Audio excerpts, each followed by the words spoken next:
Welcome back. ఇదేదో ఒక అరుణాచల్ ప్రదేశ్ వ్యవహారమే కాదు, 2 నెలల కిందట ఉత్తరాఖండ్ లోనూ జరిగింది ఇదే.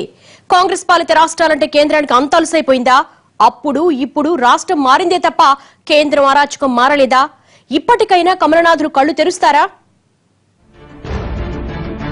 ఒకసారి చేస్తే రాజకీయం, కానీ అదే తప్పు పదే పదే చేస్తుంటే దాన్ని రాజకీయం అంటారా? మరి అరుణాచల్ ప్రదేశ్ విషయంలో కేంద్రం చేసింది రాజకీయమేనా? ఇప్పటికే ఉత్తరాఖండ్ రాష్ట్రపతి పాలన విషయంలో సుప్రీంకోర్టు చేత చీవాట్లు తిన్న కేంద్రం అదే తప్పును అరుణాచల్ ప్రదేశ్ లోనూ కంటిన్యూ చేసుకుంటూ వచ్చింది. ఇప్పుడు మరోసారి సుప్రీం మొట్టికాయలు వేసేసరికి కమలనాథులకు దిమ్మ తిరిగినట్టయింది. తరచి చూస్తే 2 రాష్ట్రాల్లో రాష్ట్రపతి పాలన వెనుక కాషాయ దళం కుట్రలు దాగి ఉన్నాయన్న అనుమానాలు బలపడుతున్నాయి. ఉత్తరాఖండ్, అరుణాచల్ ప్రదేశ్ 2 రాష్ట్రాల్లోనూ అధికార కాంగ్రెస్ పార్టీ ఎమ్మెల్యేలే తిరుగుబాటు చేశారు. నిజానికి అక్కడ ప్రభుత్వాన్ని పునరుద్ధరించే అవకాశం ఉన్నా 2 చోట్ల నిర్బంధంగా రాష్ట్రపతి పాలన విధించారు. ఉత్తరాఖండ్లో మరీ ఘోరంగా బలపరీక్షకు ముందు రోజే అనూహ్యంగా కేంద్రం రాష్ట్రపతి పాలన విధించింది. 3 నెలల కిందట ఉత్తరాఖండ్ అసెంబ్లీలో ద్రవ్య వినిమయ బిల్లు మూజువాణి ఓటుతో నెగ్గినా ఆపై రాజకీయ సంక్షోభం మొదలై 9 మంది అధికార కాంగ్రెస్ ఎమ్మెల్యేలు తిరుగుబావుటా ఎగురవేశారు. మరోవైపు కాంగ్రెస్ రెబల్స్ తో కలిసి బీజేపీ ఎమ్మెల్యేలు ప్రభుత్వ ఏర్పాటుకి పావులు కదిపారు. ఆ టైంలో అవసరం లేకపోయినా రావత్ ప్రభుత్వం విశ్వాసం కోల్పోయిందంటూ కేంద్రం రాష్ట్రపతి పాలన విధించింది. దీనిపై రావత్, కేంద్రం మధ్య పెద్ద న్యాయ పోరాటమే జరిగింది. హైకోర్టు, సుప్రీంకోర్టుల్లో వాదనలు నడిచాయి. చివరికి బల నిరూపణకు రావత్కు అవకాశమివ్వాలని సుప్రీం తీర్పు ఇవ్వడంతో బీజేపీ ఎత్తుగడలు నిర్వీర్యమైపోయాయి. ఆ 9 మంది రెబల్ ఎమ్మెల్యేలను స్పీకర్ సస్పెండ్ చేయడంతో వాళ్లు సుప్రీంను ఆశ్రయించారు. కానీ అక్కడ వాళ్లకు చుక్కెదురు కావడంతో పాటు విశ్వాస పరీక్షలో పాల్గొనటానికి వీల్లేదని ఆదేశాలొచ్చాయి.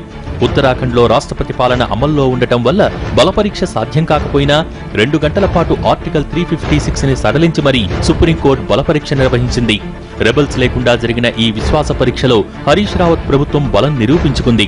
ఉత్తరాఖండ్ వ్యవహారంలో కేంద్ర రాష్ట్ర ప్రభుత్వాల మధ్య వాద ప్రతివాదనలు హైకోర్టు నుంచి సుప్రీంకోర్టు వరకు నడిచినా అంతిమ విజయం ఉత్తరాఖండ్ ప్రభుత్వానిదే అయింది. उपनल कर्मी दोस्तों से कहना चाहता हूं कि वो सरकार की सीमाओं को समझें और संवैधानिक व्यवस्था को भी समझें। मैं लगातार प्रयास कर रहा हूं कि कोई ऐसा रास्ता निकल आए जिसमें संवैधानिक आरक्षण का भी सम्मान हो जाए, उपनल कर्मियों के भविष्य को भी संरक्षित किया जा सके। ఈ వివాదం ఉత్తరాఖండ్లో అధికారం దక్కించుకోవటానికి బీజేపీ చేసిన రాజకీయ కుట్రగా మిగిలిపోయింది. మోడీ, అమిత్ షా తీరుపై పెద్ద ఎత్తున విమర్శలు వచ్చాయి. కల్లోలంగా ఉన్న ఆ రాష్ట్ర కాంగ్రెస్ వ్యవహారంలో జోక్యం చేసుకుని అత్యుత్సాహం ప్రదర్శించడం వల్లే ఈ పరిస్థితిని సీనియర్లు చీవాట్లు కూడా పెట్టారు. అవసరం లేకపోయినా బలపరీక్షకు ఒక్కరోజు ముందు రాజకీయ అనిశ్చితిని సాకుగా చూపించి రాష్ట్రపతి పాలన విధించడం కమలనాథుల తొందరపాటు చర్యని విమర్శలొచ్చాయి. మోడీ, అమిత్ షా, రాజ్నాథ్ సింగ్ వంటి ఉద్దండులు కూడా ఉత్తరాఖండ్ విషయంలో తప్పుడు నిర్ణయాలే తీసుకున్నారు. వాస్తవానికి ఇంకో ఏడాదిలో పదవీకాలం పూర్తి కానున్న రాష్ట్రం కోసం కక్కుర్తి రాజకీయాలు చేశారు. కొన్ని చోట్ల తన స్థాయిని, రాజకీయ విలువల్ని పక్కనబెట్టి మరీ వ్యవహరించిందన్న విమర్శలు ఎదుర్కొంది. ఉత్తరాఖండ్ అధికార కాంగ్రెస్ లోనే అంతర్గత పోరు తీవ్రంగా ఉంది. కొన్నాళ్ల పాటు పట్టించుకోకుండా వదిలేస్తే అది కాంగ్రెస్ సర్కారును కూల్చేసేదే. ఇలాంటి టైంలో బీజేపీ ఎంచక్క ఈ పొలిటికల్ సినిమా చూస్తూ కూర్చుంటే సరిపోయేది. కమలనాథులు కాస్తంత ఓపిగ్గా ఉంటే వచ్చే ఏడాది ఎన్నికల్లో ఖచ్చితంగా గెలిచే అవకాశాలు పెరిగేవి. సర్కారు కూలిపోయి ఎన్నికలొచ్చినా బీజేపీ సులువుగా అధికారంలోకొచ్చేది.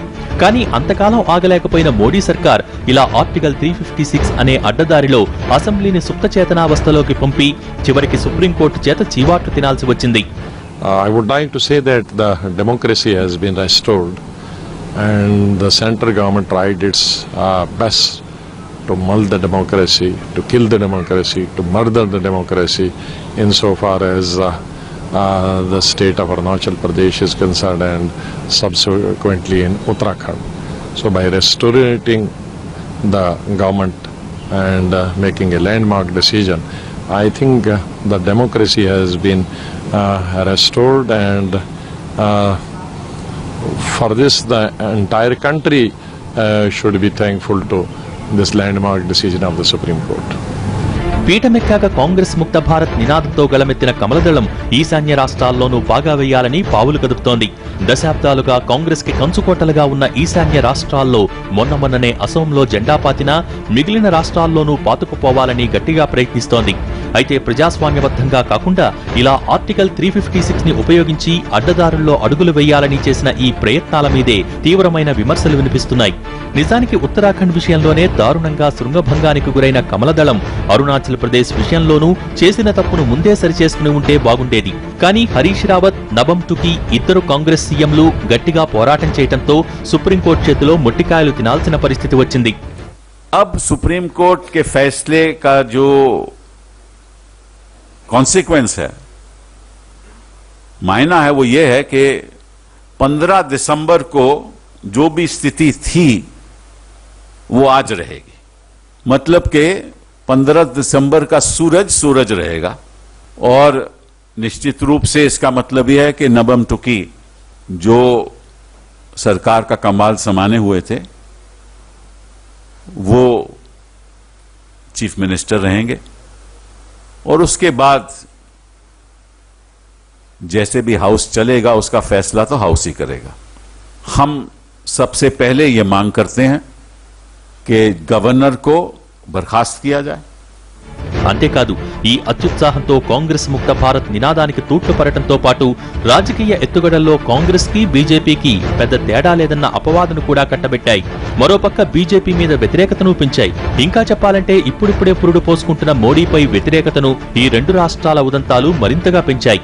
మొత్తంగా ఇప్పటికైనా కమలనాథులకు బుద్ధి వచ్చిందో రాలేదో తెలీదు, కానీ దేశవ్యాప్తంగా కమల దళపతుల పరువు మాత్రం గంగలో కలిసిపోయింది.